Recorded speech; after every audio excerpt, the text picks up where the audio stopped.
Viewer discretion advised. How does a 10-year-old sand miner from Africa become the scariest man on the planet? Pendant la grossesse, il était toujours agité dans le ventre si bien que je ne parvenais même pas à dormir. Mais pour bagarrer, non. Il ne bagarrait jamais. My dad didn't have a good reputation. Was your dad a fighter? Not like a professional fighter, but he was violent, fighting, beating my mom up, beating us up, and that's even how they get divorced. I was able to see the fear in the eye of my mom. One of my goals was to take that fear out of her. Et il ne voulait jamais voir quelqu'un en train de taper sur l'eau. Then we started to live in different families. I never feel as I belong to some family anymore. And from that moment, I knew something. I don't want to become like my dad. I always feel like I missed my childhood, like I was subject of shame to other kids. I'm gonna go to school and didn't have a pen to take note or a notebook to write on it. Sometimes no shoes or clothes. And you couldn't tell them, we can't afford it. You didn't want to say it? They knew, but knew. What can they do? Francis gets kicked out of school because he can't afford the supplies. From the age of only 10 years old, he starts working in a sand mine. One of the things that I read about you was that you worked in a sand mine when you were young. I was about 10 years old when I started that because... Quand Francis était à la carrière, c'est quand il revenait qu'on pouvait même payer quelque chose ici à la maison. In this open cast mine, hundreds of artisanal miners are working in waters soiled by mercury without any protection. Among them, dozens of children, including girls, sometimes younger than 5. Even though that work was meant for adults, but we didn't have any option, so we take what we had.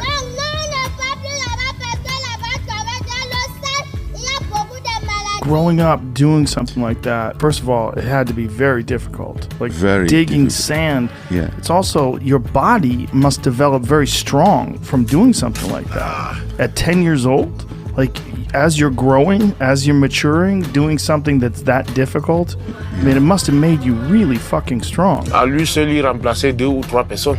And although he does his best to support his mother, Francis is secretly hoping that a savior is going to come and rescue him. I was always expecting somebody to come there and do something. I grew up with this expectation for many, many years, but it was clear that nobody is coming for me anymore. But something else happened instead, when somebody showed him a YouTube clip of Mike Tyson. That was like my motivation to watch Mike Tyson on YouTube, because that's when I never watched a fight live, because I grew up in Africa and I didn't have a damn TV, nothing like that, you know. And I was watching it, I'm like, damn, I can do this. No, you did what you don't know what you did. Know what you did? Your words were your destiny. You spoke out your reality. You said, I'm gonna do that. That's what happened to me. I was locked up in a juvenile detention center, and I was like, what, 12 or 11, I was locked up in a juvenile detention. And I'd be watching the movie The Greatest, and it was cool. And as soon as the lights came on, Muhammad Ali came in. And as soon as he came in, everybody lost. I mean, the staff, the guards, the police, everybody lost. And I said, I want to be like him. First thing I said, I want to be like him.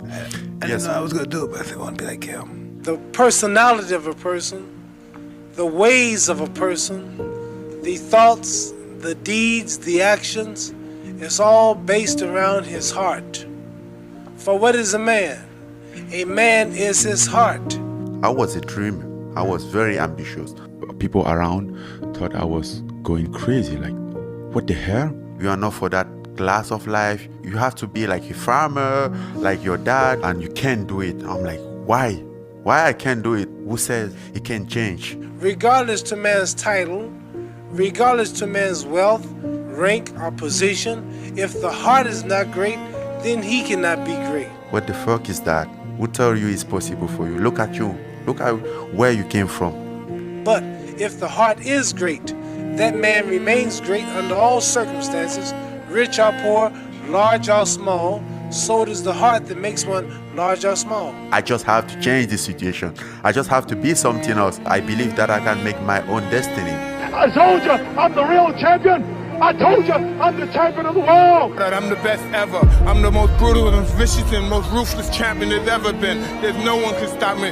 All of you bow. All of our critics fall. All of you suckers. All of you suckers bow. Lynx is a conqueror. No, I'm Alexander. He's no Alexander. I'm the best ever. There's never been anybody ruthless. I'm Sonny Liston. I'm Jack Dempsey. There's no one like me. I'm from their claw. There's no one that can match me. From this moment on, to recognize me as the scholar of boxing. My style is impetuous. My defense is impregnable. And I'm just ferocious. I want your heart. All of you chumps are gonna bow when I whoop him. I'm gonna show you how great I am. So why don't I be the guy coming for myself? A miracle won't happen right now. You have to take action. 20 years ago today, my dad passed away after being sick for a very long time. He couldn't afford to go to the hospital. I was looking at my mom and asked myself, if she ever got sick, what would I do? At that point, I knew I had to do something to at least be able to provide her decent health care. Before I left Cameroon, I went to see my mom. She didn't know why I was there for that long, but I was there because that was my last time before I leave. Then I'm like staring at my mom sometime, like maybe this might be the last time that I'm seeing her, but I have to do this. That's when I decided to leave. But if you're in Cameroon, you just can't go to Europe by taking the front door. You know, So I have to use all the back doors. And in the case of Francis, the first step is nothing less than crossing the biggest and most treacherous desert on earth. Sahara is one of Sahara Desert, yeah. The Sahara Desert, and it's like one of the biggest over there. They just bring a small truck and put your baggage in it. You know, like Toyota Tacoma? Mm-hmm. Yes, it's gonna be like 25 of you guys in the back. 25 people in a Toyota Tacoma. Yeah, plus your luggage. So wow, you are not allowed for a lot of luggage. Even water, you don't allowed for certain quantity of water because it takes space. Oof. And you are going to the desert and you have to grab the truck so hard so you get cramped. And then, but when you get cramped, you can't let him go, because if you let him go, you fall, and that's it. They won't stop. Let him go is like letting your life go. It's over if I let him go. There is not second chance. I remember there was a girl with a baby. She couldn't do it anymore. She just wanted to throw the baby away. Oh my God. This how hard it was. Like, she couldn't do it, and you can't blame her. The guy just kept holding the baby to take the baby from her. Like, we can hear the agonizing wails of another woman and go to speak to her. I heard you crying. I want to see my baby. Her name is Olabisi. 2 of her 4 children, it seems, were on another truck. They are the older ones, ages just 9 and 11. That's my kid. I put her to death. And they have to hide from like radars, because sometimes they are like helicopter flying up there, looking, checking if there's something going on, because they know that there is a lot of traffic there. Not only immigrant, but only like guns and drugs and everything. So they always flying there. You have to be lucky so the car don't break up in the middle of the trip, because if the car break up in the middle of the trip, most of the time it's over. What happens then? Well, guess what? Yeah. You guys might just die. The migrants have been stranded here for 3 days after their truck broke down. There are about 30 in all, left to die. At the daytime, it's like 150 degrees. Nighttime, he drops to like maybe 20 degrees. It's crazy. You're gonna cross a mafia and all those people across the road. You're gonna get robbed, every kind of shit. So you better don't have all your money on you. If you don't get killed. Or if you don't kill yourself by taking some risk. One of the women starts praying under her breath. Jesus. A single sentence, over and over. Even before the middle of the trip, the water is finished. Nobody has water anymore. Oof. And these people, they don't give a shit. They just want to drive from this point to this point. So you get dehydrated at the point that you're not sweating anymore. is like oil on your face. At some point, we have like a dome of sun, so you have to rub your face and everything because the sun is just like. Oh. You go through all this stuff, and we found a water well, and it was so dirty with dead animal in it, bird, everything. If I don't drink this water, I'm not lasting long. So you drank it. So you drink it. You kind of like take the water, put it in the bottle, leave your shirt, and use your Filter. shirt as a filter. Drink the water. That's where you kind of like start to understand what you put yourself into. It's just the beginning. Yeah. So here's the good news. I didn't know that, but there's actually 2 Spanish territories in Morocco. That means you don't actually need to cross to Spain to get to Spain. You just need to get inside those cities. And to do so, you actually need to climb the fence that surrounds the cities or to swim from shore to shore. But that's easier said than done. Sometimes we live in the forest, hiding for the cops, trying to cross the border to go to Spain. Before and in between attempts to cross over, migrants were groups in the forest surrounding those cities, where they face an entirely different kind of reality. Get cold all the time, no clothes, no food. The cops raid the forest on a weekly basis. They steal your money, vandalize your stuff, and are physically abusive to men and women. But when they take your money, they don't care about all those. They just want to take whatever they can take. So you had to swallow your money? Yeah, you swallow your money. And then find it later. Find it later. You had to. Right, I get it. Like at this point, it's a matter of surviving. And it was. Did you have food? No, sometimes we eat. Sometimes we have to go find food in the trash, you know. Sometimes arguing with rat in the trash, like, hey, get away of these tomatoes. It's mine. Man. This rotten tomatoes is mine, not yours, you know. Go back in the forest, figure out how to cook that in the aluminum bucket or something. The first way to get to the city is by climbing over the 11 miles fence that surrounds it. But calling it a fence is an oversimplification. It's a series of fences. The first one is 20 foot high. The second one has a flexible top, leading you straight into the barbed wire netting sitting at the bottom of it. The third fence is the highest yet, with more barbed wire waiting for you along with the civil guard, standing before a 2x4 meters ditch leading to a double fence topped with more barbed wires. So let me ask you, what would you go for? Fence or water? Francis chose the fence. About 11 miles of fence will protect the island. It's small. I went to the fence, look at the fence like this. Man, the barbed wire was just on it like this. There's my life behind them, my future. Right. Man, I'm taking my chance.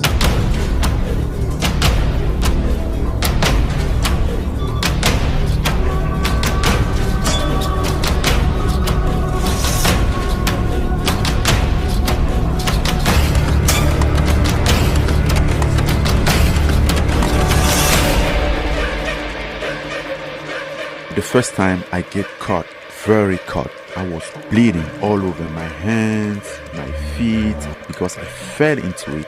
I can't stay there. If those guys caught me there, they're probably gonna kill me.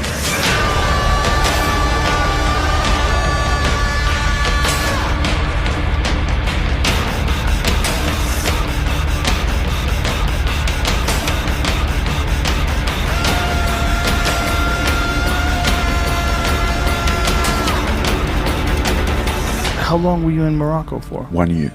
1 year? Yeah. Holy shit. Because every time that you attend, if you fail, they're gonna bring you back in the south, in the desert, and throw you guys there. Disorientated and dehydrated, these migrants have just been deported. The nearest village is a 15-kilometer walk in the Sahara Desert, and they have no food or water. So when you fail, you gotta go through the same cycle over and over again.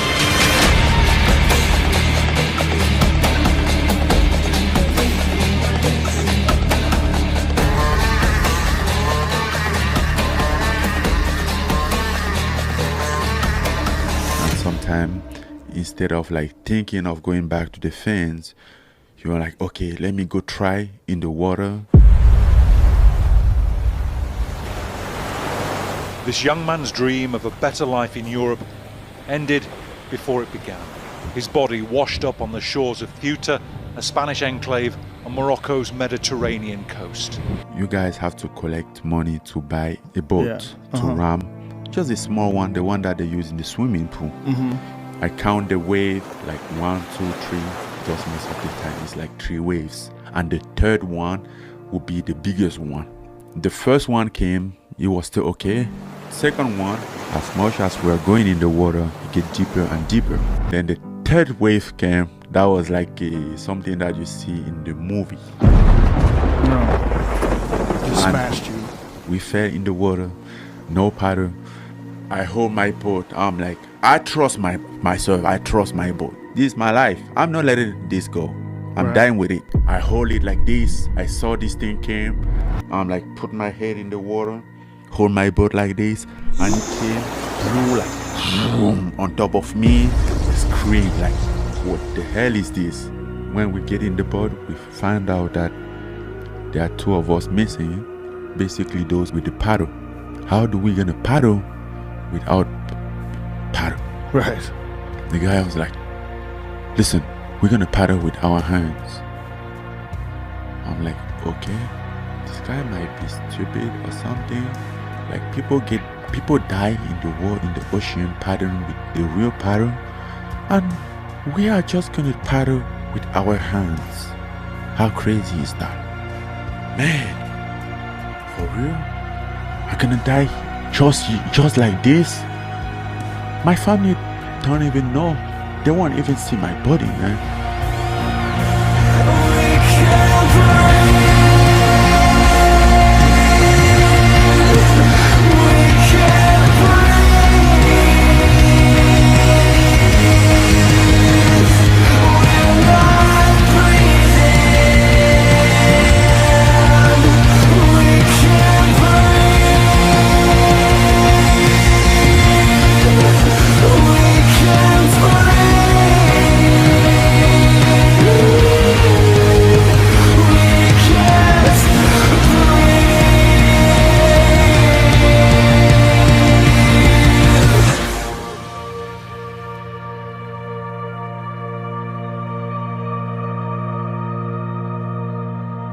J'ai demandé à papa où est maman, il dit il ne sait pas. Maman est restée dans le... Tu es dans la chambre, tu es chez toi ici. Si.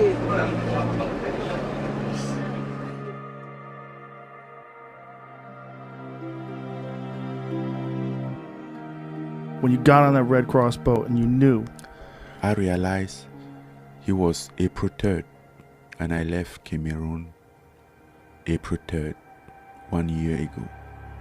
Wow. 1 year anniversary. One long journey.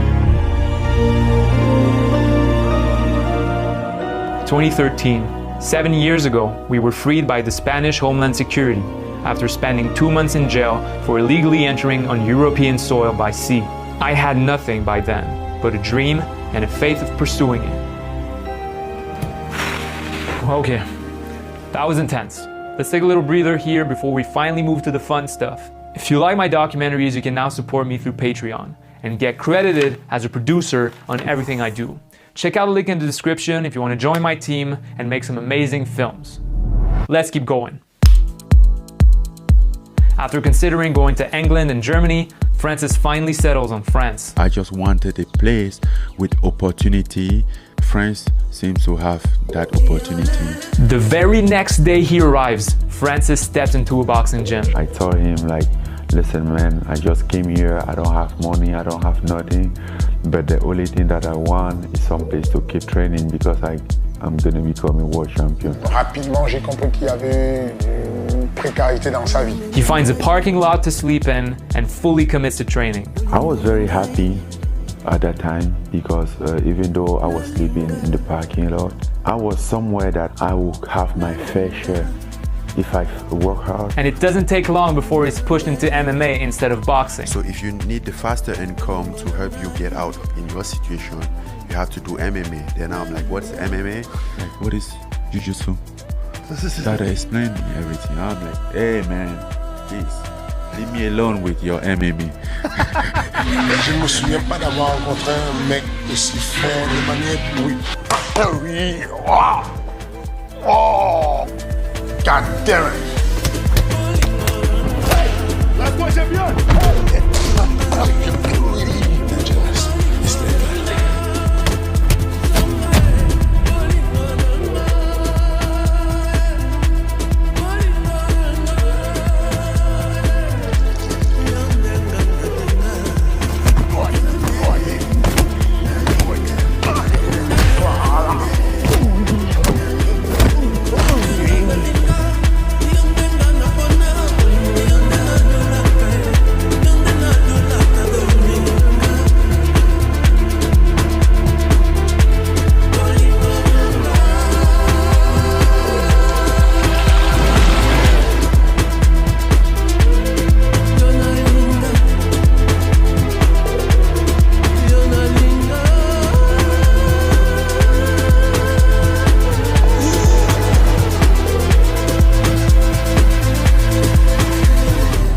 When was your first pro fight? It was 4 months after you started? I started. Wow.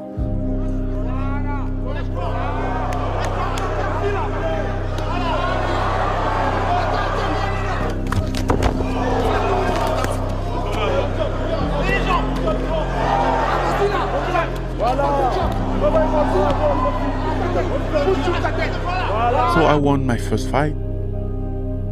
Submission. Like you won by submission? Yeah. It what was did you like, use? I don't know. There is not a name for that. Like.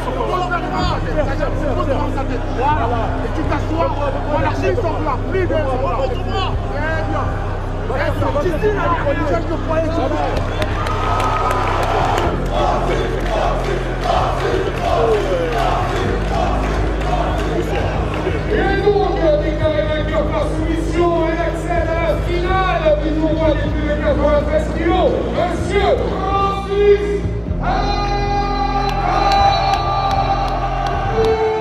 Hold your breath, we're not turning back.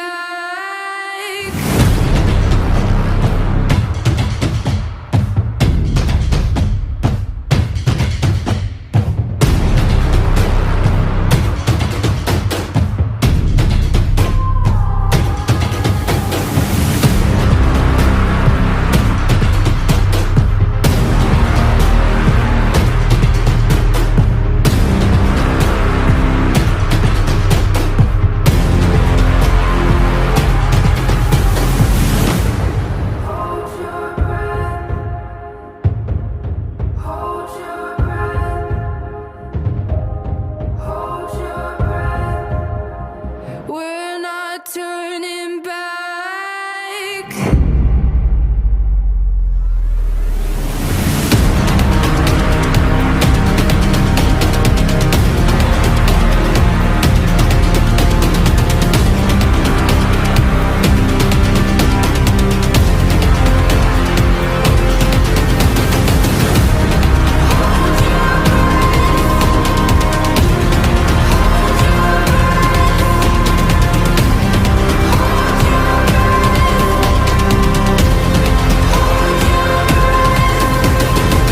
Only one man remains and stands between Francis and his dream.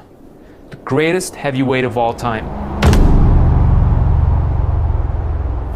When you went into the Stipe fight, the first Stipe fight, how did you expect the fight to end? What did you think was going to happen? I don't know. You didn't know? Yeah. All the way through that fight, nothing was right. Even all the way in training? Yeah. Even how I approached the fight.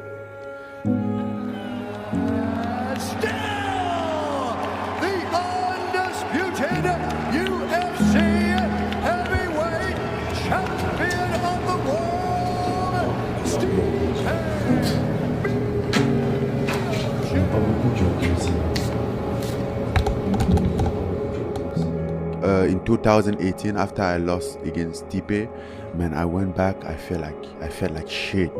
Couldn't sleep. Even when I went to sleep, I didn't want sun to rise the next day. I felt like I want the night just last forever, you know. couldn't look at myself, feel very bad at that moment. I just took my phone and then went online, booked a first plane for Cameroon.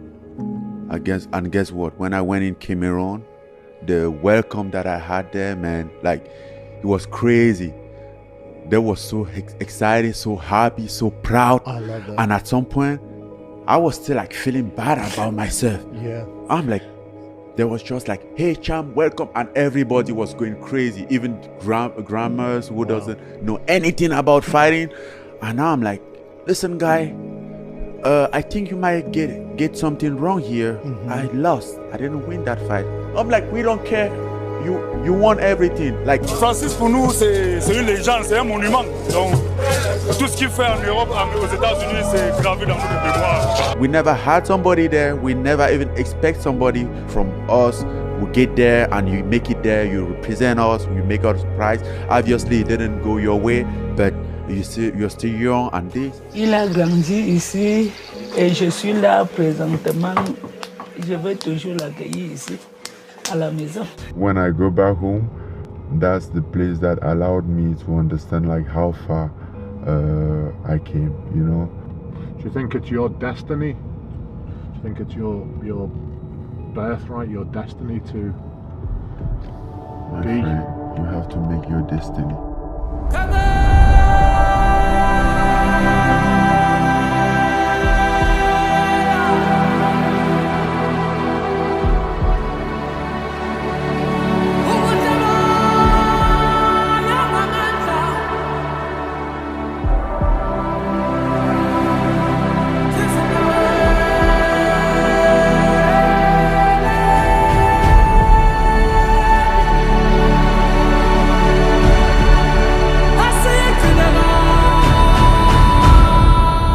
What memories stand out of your childhood in West Africa? The memory from my child in Africa, it wasn't the best. But I couldn't make it here today if it wasn't like that. The future doesn't make sense without the past. For what is a man? A man is his heart.